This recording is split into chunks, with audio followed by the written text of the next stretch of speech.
a secret auction, a living dinosaur, and a $43 million bid that unleashed pure terror. What really happened that night at Underground? How did a prehistoric beast bring death to the modern world? This is a story you won't believe until you see it, so hit that subscribe button and stay with us as we dive into the nightmare of the $43 million dinosaur that killed every single bidder.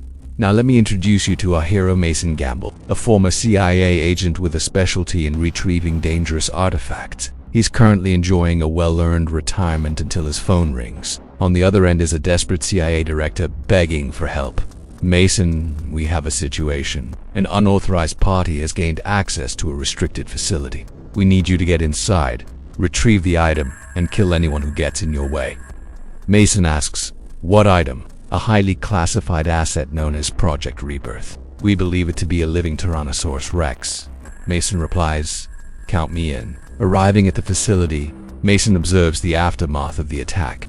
Blood splatters on the walls, overturned equipment, and two things that really caught his attention. A pair of muddy children's shoes outside the facility and a single tire track leading away from the scene. Mason realizes there's more to this mission than he was told. Someone brought a TRX to a children's hospital earlier. They didn't just want to kill everyone in the auction bunker. They wanted to make a statement. But who would do such a thing? Meanwhile, California tech mogul Leonard Crane arrives at the auction site with his security team. They're excited to take their new TRX to his private island. As they approach the building, one of the security guards notices something strange. A single muddy shoe lying on the ground. What the hell? He mutters, but Crane ignores it, assuming it's just some homeless person's cast off. Entering the facility, Crane and his men are shocked to find it deserted. Where are the scientists? Where's the staff? Crane asks. His bodyguard radios for an update. We have a problem. Boss, the dinosaur, it's gone. Crane's face contorts in anger. Damn it. Find that animal. If it's loose on the island, it could ruin everything. As Crane's men search the perimeter, Mason sneaks into the control room to check the security footage. He watches the T-Rex escape, growling and destroying everything in its path. But what Mason notices next makes him smile. The tire tracks from the wheel of Crane's armored truck. Looks like our perp left us a little present. Mason grabs his sniper rifle, ready to intercept. Suddenly a transmission crackles over the radio. This is Leonard Crane. Whoever stole my dinosaur will have you killed. You'll never find him alive. You can drop it where it hurts most. I'll double the reward. Mason knows he's dealing with a madman. You took something that didn't belong to you. Now you have to pay the price. Reaching the edge of the forest, Mason spots Crane's men.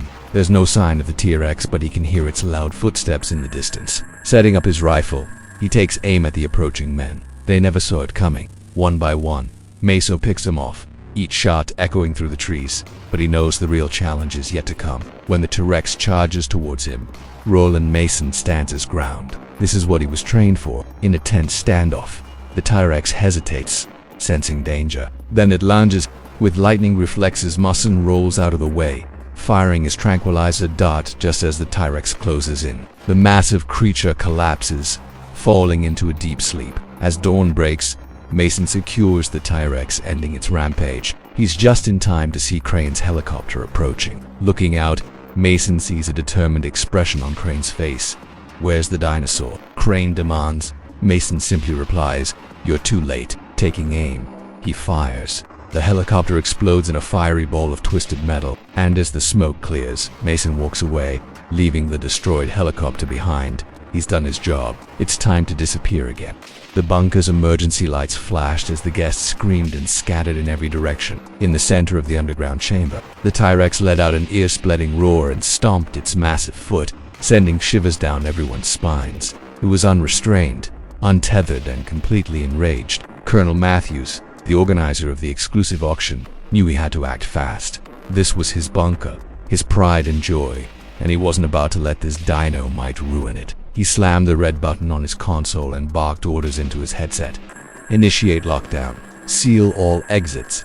Repeat. Seal all exits. Heavy steel doors began to slide shut, but it was too late. The T-Rex was loose inside with him. The creature charged forward, its eyes fixed on the Mexican cartel leader, who stood frozen with fear in front of him. The man fired his pistol wildly, but it was pointless. The bullets just bounced harmlessly off the dinosaur's thick hide. With a flick of its powerful tail, the T-Rex swatted the gun away like a child's toy and then lunged forward.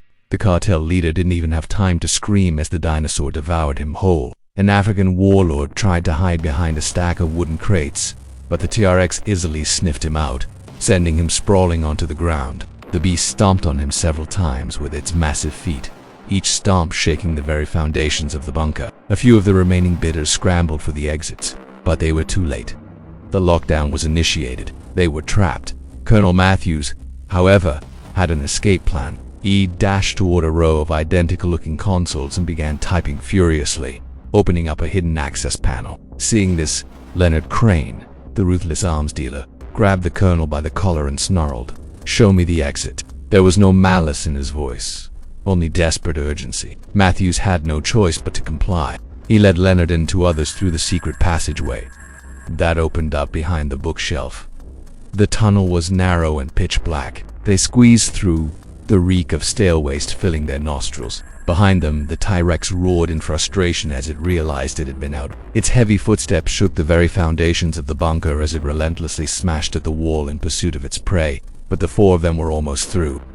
Just a little further and they would be safe. Then came the sickening crunch of breaking concrete. The T-Rex had broken through the wall and was now charging toward them down the tunnel. Matthews stumbled and fell, separating himself from the others. Leonard, swift thinking, grabbed a loose rock and hurled it at the dinosaur's head.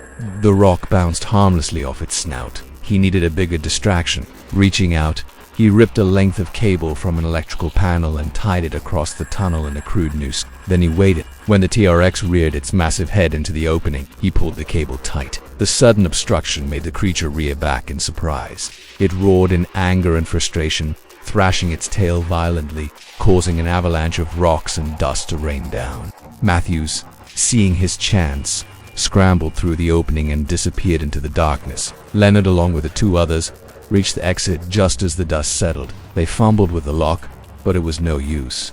It was locked from the outside. "We need to go back," Leonard whispered urgently. "It's our only chance." They turned to face the T-Rex, but it was nowhere to be seen. As they cautiously made their way back down the tunnel, the stench of rotting flesh grew stronger. Then they saw it. A pile of bones lay scattered on the ground, the remnants of Colonel Matthews' ill-fated escape attempt. Realizing they were trapped with a hungry, angry T-Rex in a pitch-black tunnel with no way out, the remaining survivors began to scream in terror and hopelessness. One by one, they were picked off by the dinosaur, its massive head disappearing into the darkness after each kill, leaving only silence and the echo of their screams in the once luxurious underground bunker. Welcome to my channel. This is Jurassic World 3. Please enjoy responsibly. The tunnel grows quiet. Only Leonard remains. He's hiding behind a broken control panel, coughing and spluttering as he struggles to breathe in the thick, smoky air. Blood fills his gas mask, blurring his vision. Everywhere around him are the bodies of his fellow security guards, some burned, some torn limb from limb. Through the smoke he can see the exit to the tunnel. The massive steel doors leading outside are bent and buckled, but a small section has been blasted away, revealing a gaping hole. Just beyond, he can hear the distant sound of screams and gunfire. The creature's out there, it's loose. Suddenly, a loud crack echoes through the chamber. Above him, the ceiling hatch, only ever used for emergencies, unlocks and opens. A bright beam of light pours into the bunker. Leonard squints, shielding his eyes. Then he sees them. Through the open hatch, he watches as soldiers in full combat gear rappel down into the chamber, weapons at the ready. Behind them, more arrive, descending a ladder from above. They're followed by men in California State Police uniforms. All around him, they begin to set up a perimeter. Then Leonard sees them. On the monitors, the T-Rex charges toward the outer doors. Its eyes are wide with a terrifying mix of bloodlust and panic. It takes a deep breath and, with a Herculean effort, bursts through the doors, sending them flying. Leonard hides as the T-Rex stumbles out of the compound, its body slick with blood and gore. It shakes its head, trying to clear the cobwebs and flies. Soldiers open fire, firing massive tranquilizer darts that explode on impact. Heavy rounds rip into the creature's flanks, but it doesn't seem to care. It barrels through the trees, crashing over logs and boulders as it makes for the hills. 2 helicopters arrive, but the T-Rex ignores them, disappearing into the dense underbrush. On a radio, an urgent transmission crackles. All units. This is not a drill. We have a code black situation. Repeat, we have a code black situation. All personnel report to emergency headquarters. Civilians are advised to stay indoors and keep their distance from all windows. Do not go outside. Do not engage. A news helicopter zooms over the complex. The camera pans over the fallen soldiers, then focuses on the gaping hole in the side of the building. We've got multiple casualties here, John. The newsman says urgently into his radio. Looks like the military was caught off guard. This thing just ran right through them. Back at the facility, Liano pulls himself away from the monitor. Coughing, he grabs his walkie-talkie and stammers. Hello? Hello, anyone there? Static hisses back at him. He tries another channel. Mayday. Mayday, this is Leonard. Can anyone hear me? We have a breach. The T-Rex is loose. I repeat, the T-Rex is loose. It's heading north. Everyone, please respond. Come in, anyone. His voice cracks with fatigue and fear. You have no idea what you've unleashed, he whispers, his words catching in his throat. As sirens blare across the local emergency network, the T-Rex emerges from the trees. It looks back at the burning compound, letting out a final defiant roar before disappearing into the Los Angeles skyline in the distance. The camera pans up to reveal the sprawling city, home to millions.